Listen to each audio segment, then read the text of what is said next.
A paz, professores. Mais uma semana. Que Deus abençoe a cada um dos senhores. Temos uma aula muito especial nesse domingo, com a data de 3 de novembro de 2024. A gente vai estar falando sobre a promessa da salvação.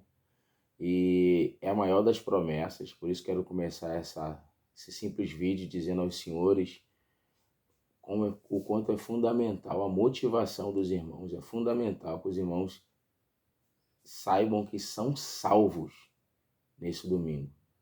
É muito importante que cada um dos alunos vejam o brilho nos olhos de vocês ao falarem sobre salvação, a promessa da salvação, a maior de todas as promessas. Só lembrando, os irmãos sabem que a gente estamos esse trimestre falando sobre promessas, e o autor da revista colocou exatamente no meio da revista essa promessa, justamente para estar lembrando a igreja, e isso acontecerá através de vocês.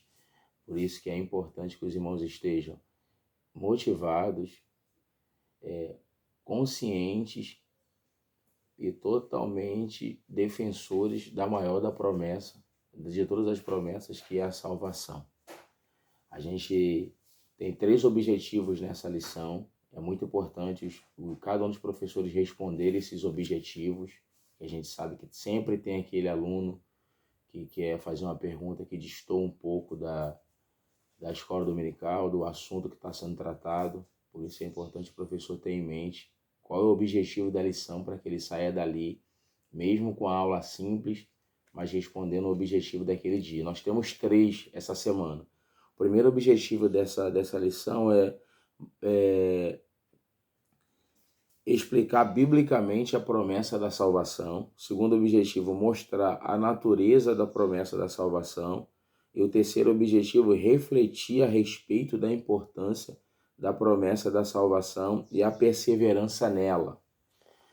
Essa revista, essa aula traz como texto áureo Evangelho de João, capítulo 5, versículo 24. Na verdade vos digo que quem ouve a minha palavra e crê naquele que me enviou tem a vida eterna e não entrará em condenação, mas passou da morte para a vida. A gente está trabalhando com um texto em outra versão, que é a NTLH, depois os irmãos procurem aí, que sempre quando essa expressão na verdade aparece na Bíblia corrigida, é o enfoque de Jesus em dizer que falo a verdade e não minto. Isso é a verdade. É como se Jesus estivesse dizendo: o que eu vou falar agora, não existe outra verdade fora disso. Então é muito importante os irmãos entenderem, quando Jesus sempre usa a expressão na verdade, Jesus está estabelecendo um princípio inquebrável, insolúvel e que não acaba jamais. Então, quando Jesus diz que quem crer nele recebe a vida eterna, e quem crer nele passou da morte para a vida, isso é uma verdade que o tempo não apaga, isso é uma verdade que outras verdades não vão substituir, sobretudo numa sociedade tão dissolúvel que nós estamos vivendo. É muito importante nós destacarmos que a maior promessa ao nos aproximarmos de Jesus é a vida eterna. Podemos ter a nossa vida melhorada, podemos ter portas abertas, mas quando nos aproximamos de Jesus, e essa é a mensagem central que cada um dos professores tem que passar, o que ele garante, o que ele oferece é a vida eterna. Tá legal? Texto áureo é esse: verdade prática. A promessa da vida eterna é a maior bênção divina para todo aquele que crê em Jesus Cristo. Então é um enfoque do texto áureo. A promessa da vida eterna é a maior bênção divina para todo aquele que crê em Jesus Cristo. Já comece a aula dos irmãos apontando, por mais simples que pareça, que nós temos uma única forma de entrarmos no céu, de participarmos da eternidade. E essa forma é Cristo Jesus. Só é um mediador entre Deus e o homem, Cristo Jesus. Ele é o caminho, ele é a verdade, ele é a vida. É muito importante, sobretudo, nós estamos vivendo dias hoje de amuletos, de Jesus, mas também aquilo. Até coisas que nós fazemos que é importante para a nossa fé, não substitui o sacrifício de Cristo. Um exemplo simples, o fato de alguém dar dízimo não torna ele um salvo. É o salvo que dá o dízimo. Ninguém dá o dízimo para ser salvo. A generosidade que eu faço não é para eu ser salvo. A generosidade que eu faço é porque eu já sou salvo. Toda obra social que eu faço não é para eu me salvar, mas é pelo fato de eu já ser salvo. Deixo isso muito importante, porque não garantimos a nossa entrada no céu por obras. Tá? Só antecipando um texto aqui, a gente vai falar um pouco mais sobre ele daqui a pouco, mas Efésios 2:8, guarde esse versículo aí, que pela graça sois salvos. Isso não vem de vós, não é por meio de obras para que ninguém se glorie, mas é um dom de Deus. Então, salvação é um presente de Deus. Tá legal? Quando os irmãos chegaram no textuário, para a gente estar simplificando a lição, respondendo o primeiro objetivo dessa lição, que é o que é salvação, é muito importante que os professores tragam à consciência dos alunos a definição. Eu sei que, de repente, alguns não admiram muito teologia, mas nessa matéria, nessa aula, não tem para onde correr. Porque é fundamental os irmãos saberem o que é salvação. E salvação no grego é sotero, que é um indicador de livramento. Logo, salvar é livrar. Então, livrar de quê? Essa é a pergunta. Os irmãos podem até interagir com a turma. De que Jesus nos livrou? Aí, antes dos irmãos responderem, espere a resposta e sempre responda de forma bíblica. O primeiro texto, para nós entendermos de que Cristo nos livrou, é Colossenses 1:13. Paulo diz que ele nos livrou do império das trevas para o reino do Filho do seu amor. Então, de que ele nos livrou? Ele nos livrou do domínio de Satanás. O que é o império? O império é um domínio. Quando Paulo diz que ele nos livrou, ele nos salvou, ele nos resgatou do domínio do inferno. Esse domínio vinha como vício, esse domínio vinha como prostituição, esse domínio vinha como uma corrente que nos prendia a algo, e somente o Evangelho nos livrou disso. Segunda coisa que o sacrifício de Cristo nos livrou, está lá em Efésios capítulo 2. Ele nos livrou da ira de Deus, que, na minha opinião, é muito pior do que a dominação de Satanás. O próprio Jesus disse para a gente não temer aquele que pode só matar o corpo, mas temermos aquele que pode matar o corpo e jogar a alma no inferno. Então, quando Paulo diz em Efésios 2 que ele nos livrou da ira de Deus porque nós éramos filhos da desobediência, a salvação é isso. Não somente nos livrou das garras do diabo, mas nos livrou de um Deus irado, porque um dos atributos de Deus é justiça. Por mais que a gente hoje foque muito no amor, Deus ama, Deus é amor, Deus ama todo mundo igual, Deus ama a todos de forma incondicional, é um fato. Só que nós temos também outro atributo, assim como o amor, que é a justiça. E a justiça de Deus, ela pune o pecador. A justiça de Deus, ela lança o pecador no inferno. É muito importante que os irmãos tenham isso em mente quando falarem sobre salvação, porque a salvação não só nos livrou das mãos do inimigo, mas nos livrou da ira de Deus. Para nós entendermos o que é a ira de Deus, é só nós lermos Deuteronômio, capítulo 28, capítulo 29, capítulo 32 e capítulo 34, que fala sobre um Deus irado por causa da desobediência, por causa do pecado. Então, esse lado do rosto de Deus que nós omitimos, na maioria das vezes, tem que ser passado para trazermos a consciência desse tão grande livramento. Ok? Dito isso, a gente já parte para o primeiro tópico, que traz como título a promessa da salvação. Dentro desse tópico, a gente tem uma maravilhosa salvação. Por isso que eu comecei a aula falando sobre a empolgação dos professores, porque a gente vai trabalhar sobre, uma vez que a gente tenha consciência do que ele nos livrou, do que Jesus nos livrou, a gente vai estar falando sobre essa maravilhosa salvação. Salvação é um ato maravilhoso, é uma obra grande, perfeita, é o tetelestai de Deus. Foi feito, foi bem feito e foi feito de uma vez só. Essa é a maravilhosa salvação. O segundo subtópico é a obra da salvação. Quem trabalhou para nós sermos salvos?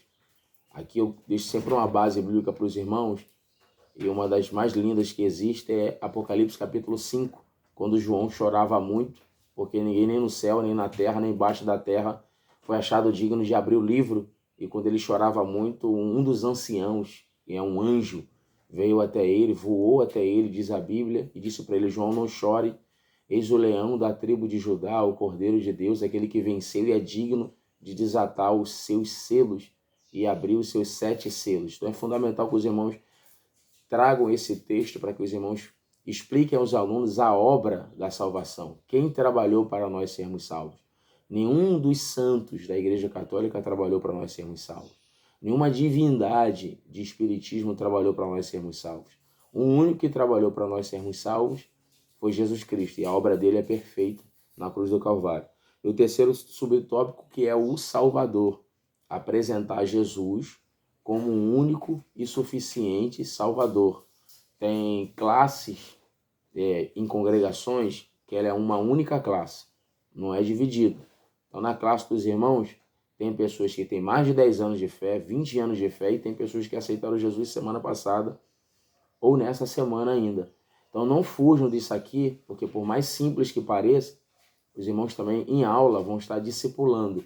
E é muito importante apresentar Jesus como Salvador, ok?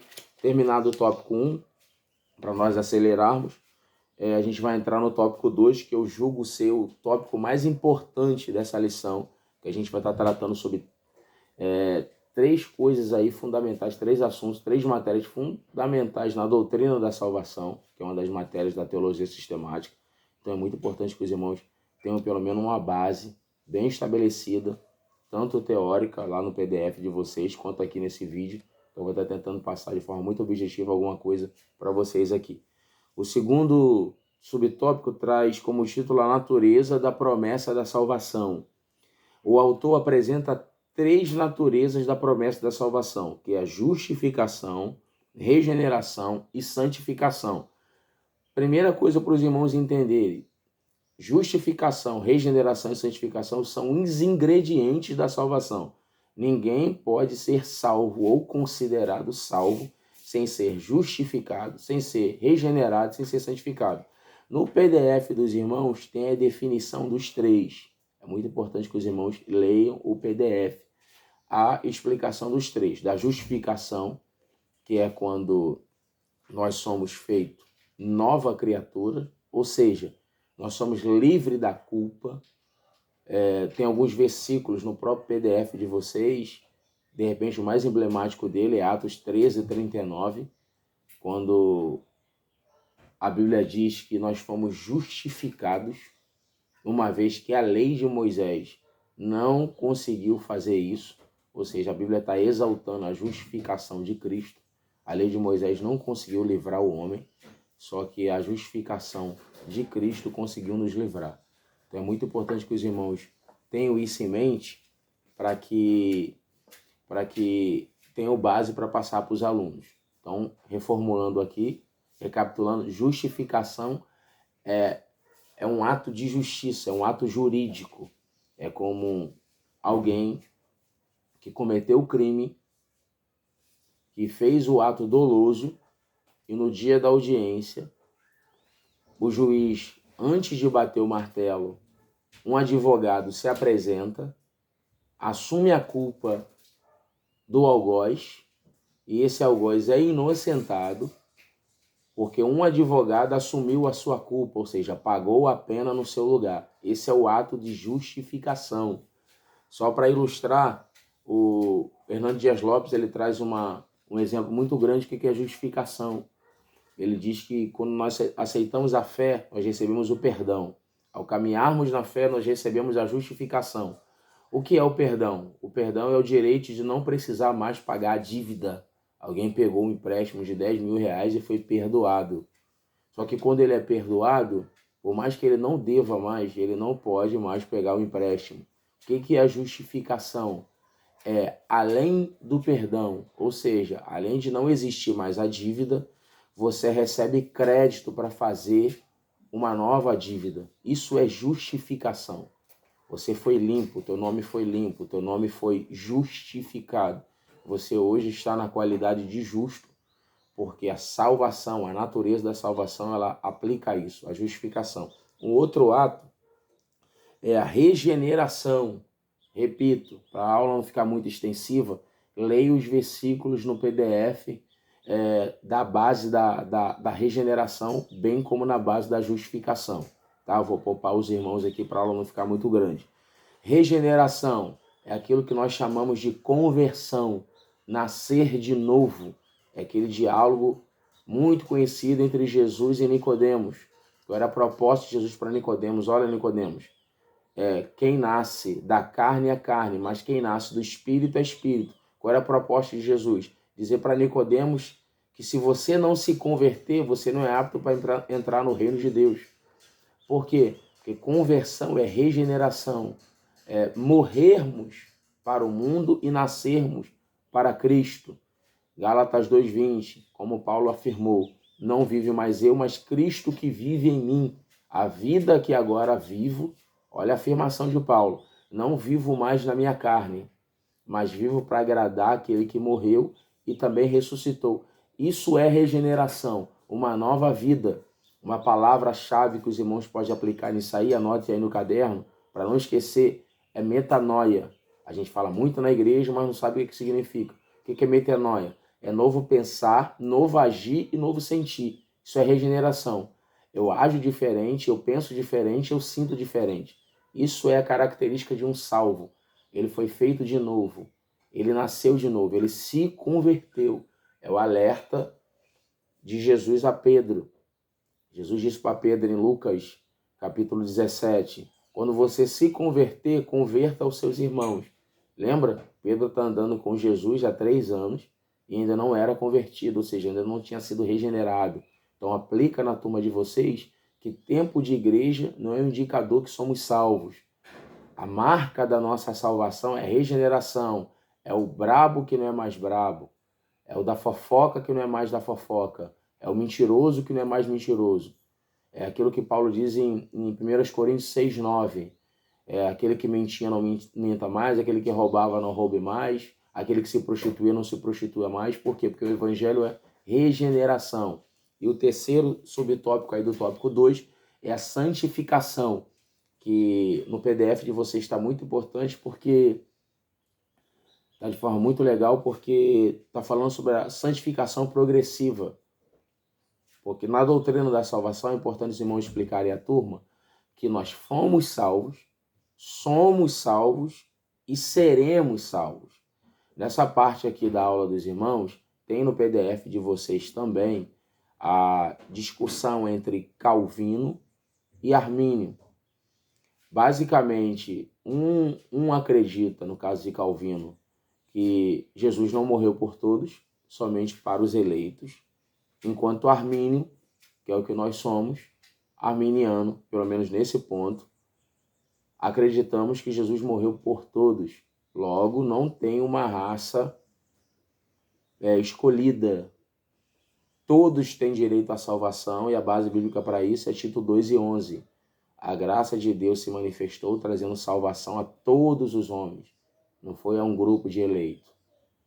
Uma vez dito isso, é importante que os irmãos entendam que outra divergência entre o calvinismo e o arminianismo é que Calvino defende que uma vez salvo, salvo para sempre.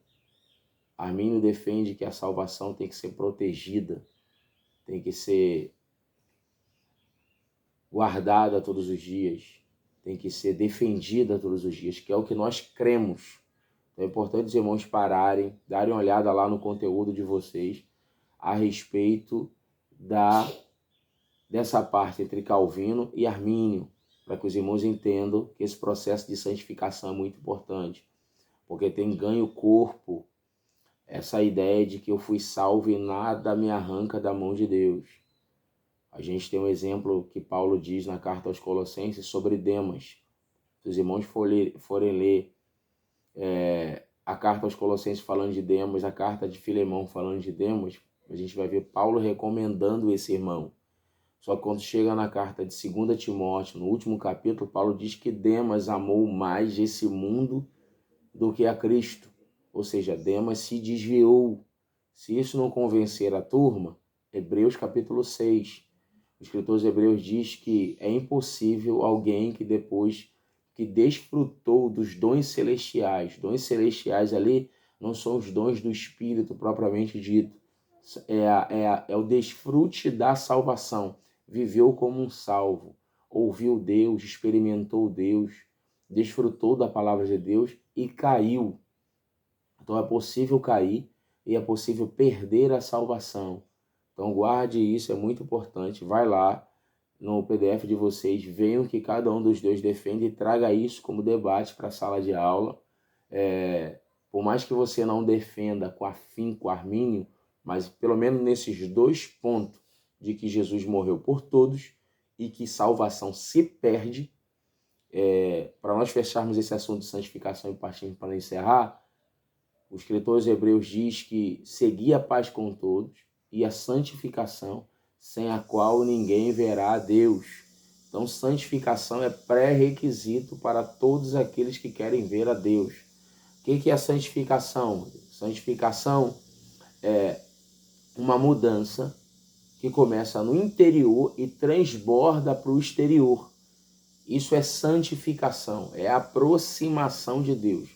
Quanto mais eu me aproximo de Deus, mais santo eu me torno. Quanto mais eu me afasto de Deus, mais pecador eu me torno. E isso é uma ordenança bíblica. 1 Pedro, capítulo 1, a partir do versículo 14.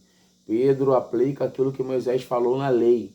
Como está escrito, começa Pedro no versículo 14. Sede santo, porque eu sou santo.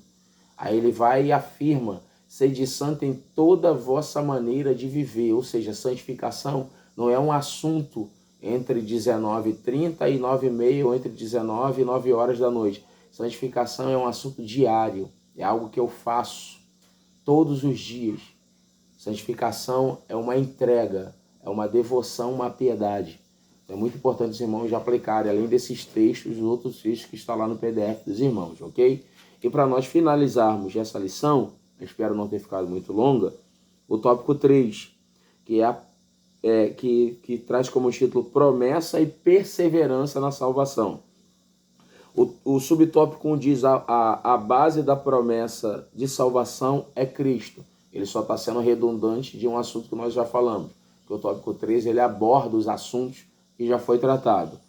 O subtópico 2 traz de propósito que o autor colocou, a apostasia individual. Isso é muito importante, porque por mais que existam igrejas que apostataram na fé, apostatar é abandonar a fé,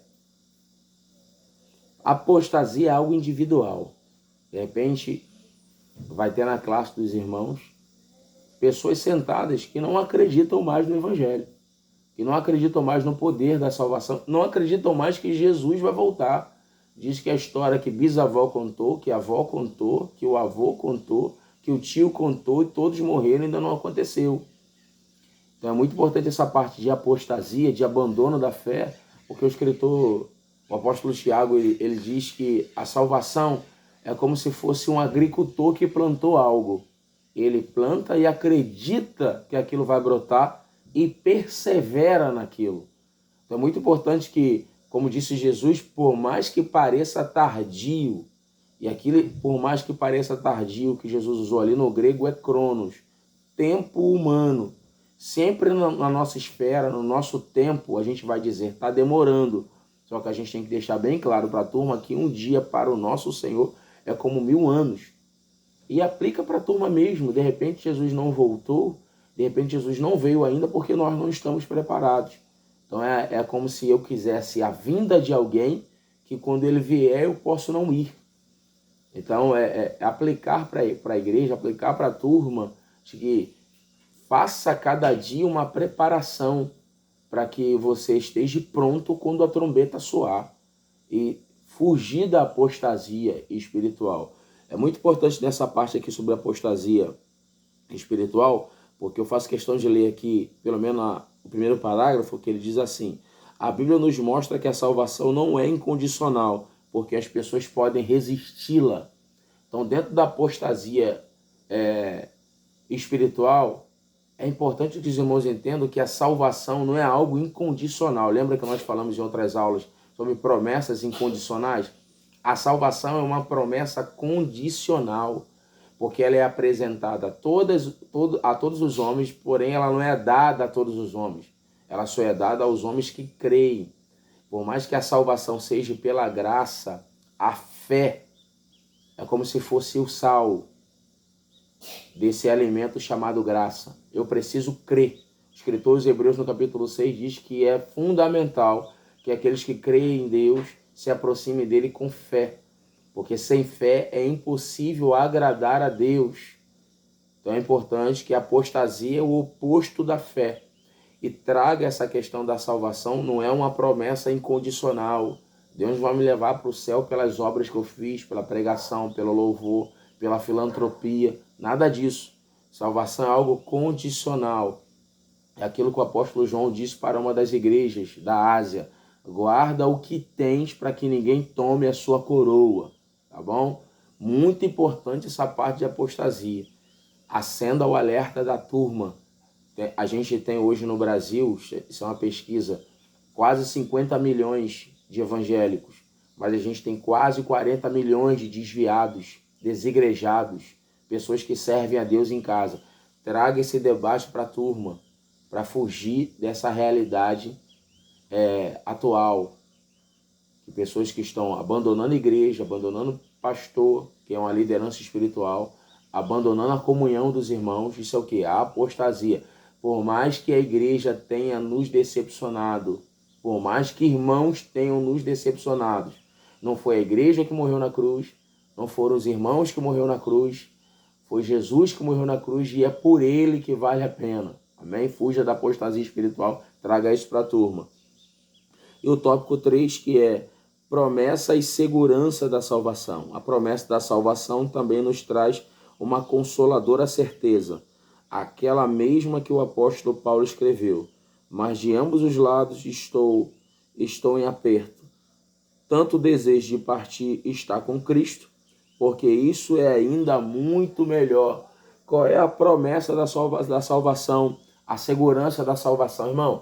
Está na glória, por mais que lá tenha praça, rua de ouro, por mais que lá tenha mar de cristal, está no céu, está onde Jesus está. Como eu termino essa aula, Rodrigo, para nós encerrarmos aqui? Termina essa aula dizendo que o céu é Cristo, que vale a pena por Cristo. Qual foi a palavra de Jesus em João 14? Não se turbe o vosso coração. Crede em Deus, crede também em mim. Na casa de meu pai há muita morada. Se não fosse assim, eu vou-lhe teria dito: vou preparar lugar, para que aonde eu estiver, estejais vós também. Jesus não prometeu somente um lugar, Jesus prometeu ele. O mais importante na promessa da salvação é Cristo. Ele é o melhor da salvação. Por mais que a maioria de nós quer conhecer Abraão, Isaac, Jacó, apóstolo Paulo, mas é fundamental para os irmãos apresentar Cristo. O motivo pelo qual eu quero ir para o céu é Cristo, é estar com Cristo. Cristo é o melhor da eternidade. Porque se eu apresentar o céu como o fim das minhas lágrimas, quando alguém for feliz por causa do dinheiro ou por qualquer outro bem material, ele se afasta da igreja. Porque o céu, por mais que ele garanta que eu não vou mais sofrer, que eu não vou mais chorar, é importante que os irmãos entendam que são promessas secundárias na eternidade. A maior promessa da eternidade é Cristo. Cristo é o agente da salvação. Foi ele que morreu, ele é o Salvador, e ele que vai nos salvar da ira vindoura, e é com ele que passaremos a eternidade. Amém? Então é importante que os irmãos tenham isso em mente. Apresente Cristo no final para a turma, para que seja uma aula bastante cristocêntrica. Qual é o material de apoio que os irmãos vão usar para essa aula? Doutrina de salvação e eclesiologia. Então, estude sobre a salvação, estude sobre a igreja e termine falando sobre cristologia, estude sobre Cristo, que é o principal agente da salvação. E para nós encerrarmos, conclusão, a promessa da salvação nos lembra de que não podemos descuidar da nossa conduta diante de Deus e do mundo, que é a visão de Armínio. Lembra? Calvino diz que não perde, Armínio diz que a gente perde. Então é fundamental os irmãos entenderem isso, tá bom? Então, cuidar da nossa salvação. Em primeiro lugar, depende de Deus, que estende sua mão ao pecador perdido, mas também é necessário que ao ser humano aceite humildemente o amor e a graça de Deus em seu favor. Quem crê em Jesus é salvo, mas quem rejeita e permanece perdido em delitos e quem rejeita permanece perdido em delitos e em pecados. Então termine essa simples aula falando sobre se manter salvo, cuidar da salvação, proteger a sua salvação. Paulo diz que nós temos esse tesouro em vasos de barro. Fala da nossa limitação. Barro na Bíblia é a natureza humana. Aí ele diz, para que a excelência e o poder sejam de Deus e não nossa. Então, é importante que os irmãos terminem essa aula tendo a consciência que estão falando para 3 grupos. Aqueles que não são mais salvos, aqueles que têm dúvida da salvação e aqueles que têm consciência da salvação. Aqueles que não são salvos, lembre a eles que Jesus continua salvando. Aqueles que não têm dúvida da salvação, nessa hora da aula já vai ter dúvida, já não vai ter mais dúvida da salvação. E aqueles que têm consciência, entraram nessa aula conscientes da salvação, já vão sair mais radiante ainda, tá legal? Espero ter ajudado os irmãos, que Deus ilumine a mente dos irmãos, que Deus proteja os irmãos nessa aula, conserve em saúde até no domingo, e eu tenho certeza que será a melhor das nossas aulas. Que Deus abençoe, em nome de Jesus.